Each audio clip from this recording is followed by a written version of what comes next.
India versus England के semifinal में India जीत गया 7 रनों से, और सबसे बेहतरीन और सबसे बेस्ट पारी जो करी है वो करी है संजू सैमसन ने। संजू सैमसन ने 89 रन बना दिए हैं 42 बॉलों में, जिसमें 8 चौके और 7 छक्के भी मारे। भाई कैसा रहा, कैसा लगेगा कि अगर जो इसको हम बताएं कि संजू सैमसन ने जो इतनी इंतजार के बाद ये सब कुछ किया है, मतलब ताबड़तोड़ उसके अंदर उम्मीद थी, इच्छा थी कि मैं कुछ ना कुछ बड़ा करूंगा, और उस बंदे ने करके दिखाया है। क्या लगता है? देखो, संजू सैमसन एक एक्सपीरियंस प्लेयर है। एक्सपीरियंस प्लेयर शुरुआत में स्टार्टिंग में जो है इंडिया ने उसको चांसेस नहीं दिया। हाँ, हालांकि बनता भी है क्योंकि उस टाइम पे अभिषेक शर्मा, ईशान किशन सब अच्छी फॉर्म में थे। हालांकि फिर जैसे ही रिंकू सिंह की जो फादर्स की डेथ हो गई, तो उसके बाद उसको मौका मिला और उसने उस मौके को बहुत अच्छी तरीके से यूटिलाइज करा, और दोनों ही मैचों में क्या जबरदस्त परफॉर्मेंस करी। क्वार्टर फाइनल था वो वेस्ट इंडीज के खिलाफ जो था, वो नेचुरली क्वार्टर फाइनल था, उसमें 97 रन बना के उन्होंने सिंगल हैंडेडली इंडिया को जितवाया, और उसके बाद उन्होंने इस मैच में जो करके दिखाया ना, वो काबिल तारीफ है। मतलब देखा जाए तो पिछली बार नॉट आउट आया था, और अब की डेट में उसका आज का 89 अगर जो उसमें प्लस कर ले तो होता है 186। मतलब 186 रन बना दिए उसने सिर्फ 2 मैचों में, क्वार्टर फाइनल और फाइनल मिला के। इसी को ही एक्सपीरियंस बोलते हैं। अगर वो आप देखोगे, एक्सपीरियंस बंदा है, एक्सपीरियंस बहुत ज्यादा काउंट करता है, स्पेशली इन आईसीसी इवेंट्स में। आप देखो अभिषेक शर्मा कितना अच्छा खेल रहा था बायलैटरल सीरीज में, बट जैसे ही आया वर्ल्ड कप में क्या हुआ, एक्सपोज हो गया। जो आमिर ने वो बात बोली थी ना अपने शो में, मोहम्मद आमिर ने, वो एग्जैक्टली सही बोली थी। कई लोग जो है जी उनको गालियां दे रहे हैं, पर अगर आप क्रिकेट फैन हो तो आप अगर देखोगे तो वो बात उनकी बिल्कुल सही है कि हर बॉल पे घुमाना यार, बैटिंग मतलब तुम कर रहे हो ठीक है, अच्छी बात है, तुम जो भी बोला है कि घुमाओगे थोड़ा ना। अभी सेमीफाइनल में संजू सैमसन ने बोला एक चौका मारने के बाद उसको बोला आराम से खेल, वो आराम से नहीं खेला, उसने शॉट घुमा दिया।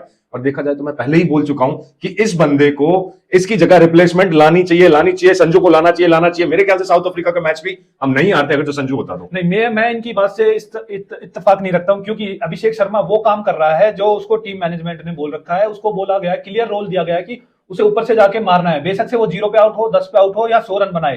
पर हाँ, इनकी बात से एक बात से मैं सहमत हूं कि संजू सैमसन ने जब उन्हें हाथ दिखा के बोल दिया कि एक चौका आ गया, तो उस नेक्स्ट बॉल पे उसको नहीं करना चाहिए था। हाँ, बट क्लियर है, रोल दोनों का क्लियर है कि दोनों को ऊपर से मार के खेलना है। हाँ, इनकेस अगर विकेट जल्दी गिर गई है ओपनिंग स्टार्ट में, दोनों की विकेट जल्दी गिर गई है, तो बीच में सूर्या और तिलक आके थोड़ी सी पारी को रोक सकते हैं। पर मैं ये कहना चाहता हूं, देखो इसे कहते हैं इन एक्सपीरियंस और एक्सपीरियंस। संजू को पूरा एक्सपीरियंस है, वर्ल्ड कप का हो गया, बायलैटरल सीरीज हो गया, वर्ल्ड क्लास मैचेस खेल रखे हैं, फर्स्ट क्लास मैचेस खेल रखे हैं, इतना लंबा एक्सपीरियंस। मतलब आप देखोगे ना तो बहुत सारी चीजें उसमें 200 रन बना रखे हैं, लेकिन इस बंदे के अंदर, अभिषेक के अंदर ना अभी एक्सपीरियंस नहीं है, जहां तक कि मुझे दिख रहा है। ना वो प्रेशर हैंडल कर पा रहा है, ना ही वो कैचेस पकड़ पा रहा है। 2 कैचेस छोड़े थे उसने पिछले वाले क्वार्टर फाइनल मैच में, और ना ही वो अच्छे से रन बना पा रहा है। 3 डक मैटर करते हैं, मैंने तीन डक बिल्कुल मैटर करते हैं यार, ये बहुत ही गलत चीज है।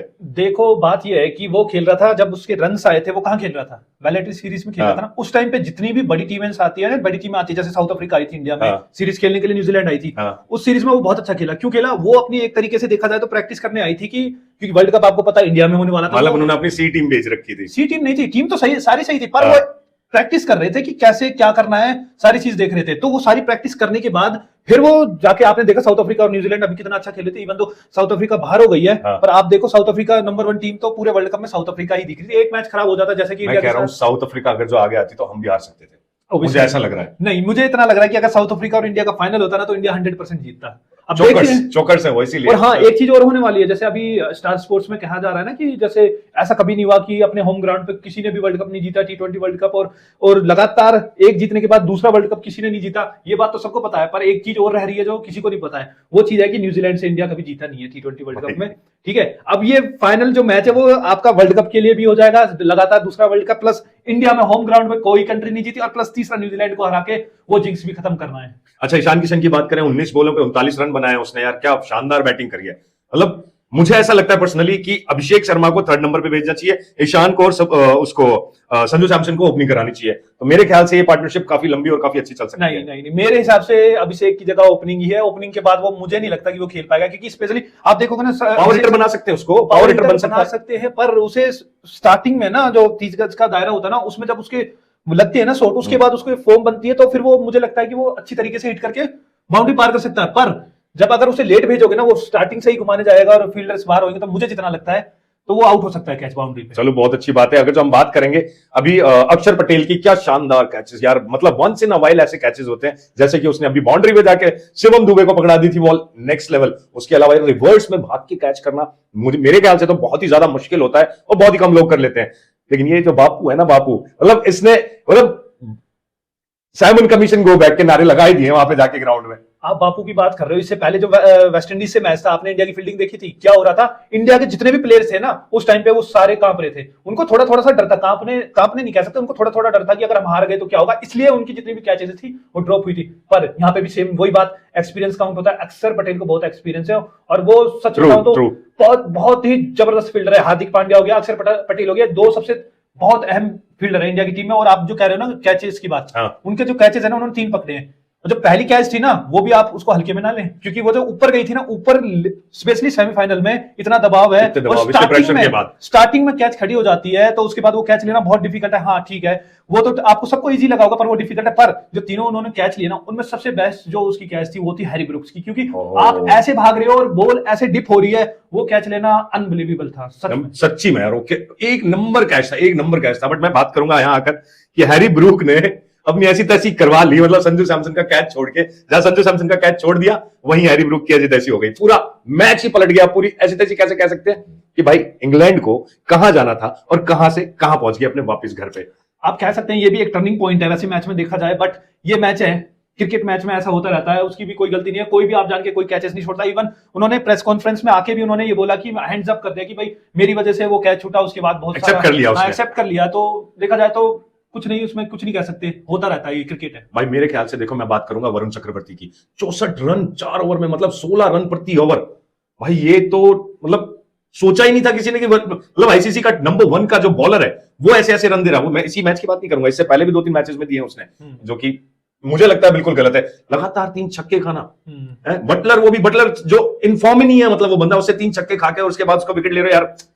64 रन बहुत होते हैं यार। इसकी जगह मुझे लगता है कुलदीप यादव को खिलाना चाहिए यार, उसको 3-4 मैचेस में मौका नहीं मिल रहा है। वही बात मैं कहने वाला हूं दोबारा से, जैसे कि लोग कहते हैं ना कि एक्सपोज होना, सेम इसके साथ भी जाता है कि वरुण एक्सपोज हो गया, दोनों ही एक्सपोज, दोनों नंबर 1 जो आईसीसी के दोनों एक्सपोज हो गए भाई, क्योंकि ये है आईसीसी का वर्ल्ड कप, ये बायलैटरल सीरीज नहीं कर सकते। ठीक है, आप बायलैटरल सीरीज में सब आते हैं, ऐसे ही खेलते हैं, अपनी स्किल को टेस्ट करते हैं। ये वर्ल्ड कप है, यहाँ पे सारे तैयारी करके आते हैं कि कौन सा बैट्समैन कहाँ खेलता है, कौन सा बॉलर कहाँ बॉलिंग करता है। ठीक है, आपने देखा होगा 2021 में जो वर्ल्ड कप हुआ था दुबई में, वहां पे भी इस वरुण चक्रवर्ती को बहुत बुरी तरीके से मार पड़ी थी। इवन तो उस टाइम पे भी लोग कह रहे थे कि ये ना बिल्कुल ही अलग बॉलर है और ये मिस्ट्री बॉलर है, उस टाइम पे भी बिल्कुल ही खत्म हो चुका। हमारे लिए मिस्ट्री बन गई है, तो 64 रन दे दिए भाई। और स्पेशली एक बात और बताऊं कि वरुण चक्रवर्ती जो है ना, उसको अभी बिल्कुल ही आउट ऑफ द फॉर्म है, और उसको सबसे ज्यादा तो लोगों ने ये पढ़ लिया कि उसकी स्पेशल डिलीवरी क्या है, वो ओनली गुगली करता है मोस्टली। और गुगली को उन्होंने पहचान लिया। अगर जो वो बैट्समैन को पढ़ के आ सकते हैं, अगर जो अभिषेक शर्मा को पढ़ के आ सकते हैं कि वो ऑफ स्विंग में आउट हो रहा है या किस में हो रहा है, तो क्या बॉलर को नहीं पढ़ के आ सकते? वरुण चक्रवर्ती को भी उन्होंने अच्छे से पढ़ रखा है। मैं कहता हूं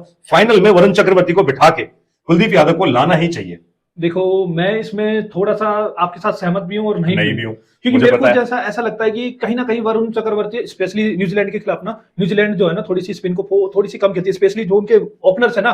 सबको पता है कि फिन एलन, मुझे लगता है कि सबको नहीं पता, क्योंकि फिन एलन जो है ना और टिम साइफर्ट, मैं उनको बहुत पहले से जाता हूं, इतने खतरनाक बैट्समैन है, इतने खतरनाक, स्पेशली फिन एलन, वो दोनों जो है ना स्पिनर्स में कहीं ना कहीं फंसते हैं। फास्ट बॉलर उनके कंट्री में भी आप देख लो, फास्ट बॉलर ज्यादा चलती है, उनकी पिचेज ऐसी बनाई जाती है, तो फास्ट बॉलर से उनको कोई प्रॉब्लम नहीं है, स्पिनर में फंस सकते हैं। तो इसलिए देखा जाए तो मुझे कहीं ना कहीं लगता है कि शायद वरुण चक्रवर्ती को ही खिला सकते हैं। हालांकि मैं थोड़ा सा एज देना चाहता हूं कि कुलदीप को खिलाया जाए, आपके साथ थोड़ा सा बहुत मैं भी चाहूंगा कुलदीप को खिलाया जाए। लेकिन अब अगर हम कुलदीप की बात ना करके जसप्रीत बुमराह की बात करें, बूम बूम बुमराह की बात करें, कि जितनी भी सोशल मीडिया में उठा के आप देखते हो चीजें, हर कोई यही कह रहा है boom boom Bumrah, boom boom Bumrah, boom boom Bumrah.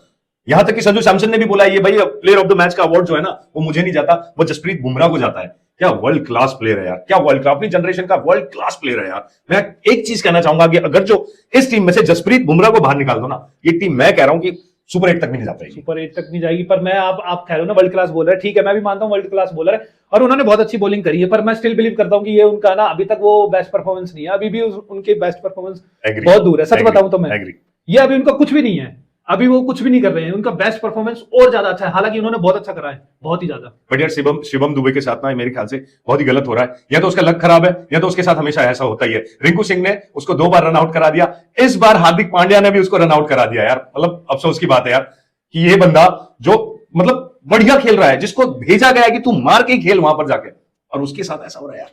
पता क्या, मुझे लगता है कि शिवम दुबे को ना थोड़ी सी अपनी फिटनेस पे काम करना पड़ेगा, क्योंकि जो उनकी एनर्जी है ना वापस मुड़ने का, फिर वो देखो आपने अगर देखा होगा मैच में जिस प्रकार वो रन आउट हुए, वो पहले पांड्या ने कॉल कर दिया कि ठीक है रन है, फिर जैसे ही वो आगे गए फिर उन्होंने मना कर दिया, फिर वो डाइव भी नहीं मारी। वो उनका क्या, वो जब मुड़ते हैं ना तो उसमें थोड़ा सा उनको टाइम ले लेते, तो उसने टाइम खा गया। हाँ, नहीं यार उसने 25 बॉलों में 43 रन मारे, जिसमें 4 चौके मारे, आदिल राशिद को और भाई उसने एक 4 छक्के मारे और एक चौका भी मारा। माफ करना। तो बात करेंगे, अब देखो सीधी बात करेंगे, आएंगे हम एक ही बंदे पर, वो है सूर्य कुमार यादव। श्री कृष्ण जी की जगह उसने चक्रव्यूह बनाया, हर किसी को बॉलर को अपने उस टाइम पे फिक्स किया, उस टाइम स्लॉट पे फिक्स किया कि भाई तू इस टाइम पे जा और इस टाइम पे इस चीज को बना के ला। वैसे ही उसने घुमाकर, जैसे हमारे अर्जुन हो गए, जसप्रीत बुमराह को 18वां ओवर दे दिया जिसमें उसने सिर्फ 6 रन दिए ताकि बाकी जितने भी ओवर है उसमें कुछ रन बच पाए और हम जीत पाए। सूर्य कुमार यादव की कैप्टनसी की भी जितनी भी तारीफ की जाए कम है, क्योंकि उन्होंने जो अपने बॉलर्स का यूज करा है ना, बहुत अच्छी तरीके से करा है। जैसे कि आपने बताया, सारे बॉलर्स को बहुत अच्छी तरीके से यूज करा। पर हाँ, एक जगह देखा जाए तो अगर इन केस जैकब बैथल की जगह, जैकब बैथल तो था उस टाइम लास्ट ओवर में, अगर कोई और भी होता ना तो हम कहीं ना कहीं फंस सकते थे, क्योंकि लास्ट ओवर जो था ना वो फंस चुका था। पर उन्होंने बहुत अच्छी दिमाग से क्या करा, उन्होंने पहले ही जसप्रीत बुमराह को लगा दिया कि इतना प्रेशर इन पे बन जाए रन्स का कि ये आगे वो रन बना ही ना पाए। देखा जाए तो 6 बॉलों पे 30 रन बनाना, इवन अगर अक्षर पटेल भी होता ना बॉलिंग में लास्ट ओवर में, तब भी बहुत मुश्किल था। और हाँ, आप कह रहे हो ना कि बॉलिंग में उन्होंने बहुत अच्छा करा है, पर बैटिंग में भी आपको देखना चाहिए कि जिस प्रकार जैसे ही वो आउट हुआ, अपना सेकंड कौन आउट हुआ था, ईशान किशन आउट हुआ था, उसके इमीडिएटली उन्होंने क्या करा, खुद नहीं आए और ना ही उसको भेजा। लेफ्ट एंड राइट कॉम्बिनेशन के चक्कर में देखा जाए तो वो तिलक वर्मा को भेज सकते थे, पर तिलक वर्मा को भी नहीं भेजा, शिवम दुबे को भेजा। किस लिए? आदिल रशीद था। और आपको पता है वो मॉन्स्टर है, अगेंस्ट द स्पिन है ना, वो एट विल छक्का मार सकता है, एट विल कहीं भी डाल दो उसे, वो छक्का मार। बॉलें अच्छी भी नहीं थी आदिल राशिद की, मतलब बहुत अच्छी बॉलिंग करा रहा था, अच्छी बॉलों में भी उसने छक्के मारे। वही तो कह रहा हूं ना, वो स्पिनर्स का ऐसा मोस्ट डेंजरस बैट्समैन है कि उसको आप स्पिन कहीं भी दे दो, ऑफ में दे दो, लेग में दे दो, कहीं भी दे दो, गुगली और स्पिन, वो छक्का मारने की काबिल है। भाई बात तो तारीफ तो करनी पड़ेगी जैकब बैथल की ना भाई, उसने मतलब 48 बॉलों के अंदर 105 रन बनाए। और सेम जैसे संजू सैमसन ने 7 छक्के मारे और 8 चौके मारे ना, इसने भी 7 छक्के और 8 चौके मारे यार। 22 साल का लड़का, इतना बढ़िया, इतना वर्ल्ड क्लास, वो भी अंडर प्रेशर नहीं खेला। वो बात लगे लास्ट में रन आउट हो गया, बट डिजर्व करता है, ही डिजर्व सम रिस्पेक्ट यार। रिस्पेक्ट तो डिजर्व करता है, पर आपको सच बताऊं तो मैं स्टार्टिंग में जब ये मैच स्टार्ट हुआ था ना, तो मुझे सबसे ज्यादा डर लग रहा था बटलर से, विल जैक से, इन दोनों से तो सबसे ज्यादा डर लग रहा था, टॉम बेंटन से भी लग रहा था। पर मैंने ये नहीं सोचा था कि जैकब बैथल इतना अच्छा खेल सकता है, अनबिलीवेबल। मुझे नहीं लगता था कि इतनी अच्छी स्ट्राइक रेट से वो खेल सकता है, बहुत अच्छा खेला वो। तो गाइस आज के लिए इतना ही, और मैं आपको बता रहा हूं कि फाइनल हम लोग जीतेंगे, चाहे पाकिस्तानी कुछ भी कहे, जितने भी बैठे हुए ना पाकिस्तानी, आज की डेट में वे बनाएंगे कि नहीं इंडिया नहीं जाएगा फाइनल में, इंडिया सेमीफाइनल में नहीं जाएगा। बुमराह अच्छा खेल लेगा लेकिन बाकी लोग अच्छे नहीं खेल पाएंगे। आज भी वर्ल्ड क्लास वो नहीं खेल पा रहे हैं, आज भी कमजोर टीम है भाई। ये ना बाद में जब जीत जाता है ना इंडिया, अपने आपको कवर करने के लिए यही बोलते कि नहीं हमने तो बोला था बुमराह अच्छा खेलेगा, अगर जो ये हो गया। सो एक्सक्यूजेस नहीं भाई, आपके मन में है, आपके दिल में है कि भाई इंडिया हारनी चाहिए, इसीलिए आप बोलते हो कि इंडिया हारनी चाहिए, इंडिया नहीं जाएगा। सच्चाई ये है, तुम्हारे अंदर की जो बात निकल के आ रही है ना, वो यही है। लेकिन इंडिया को ना टच भी नहीं कर सकते।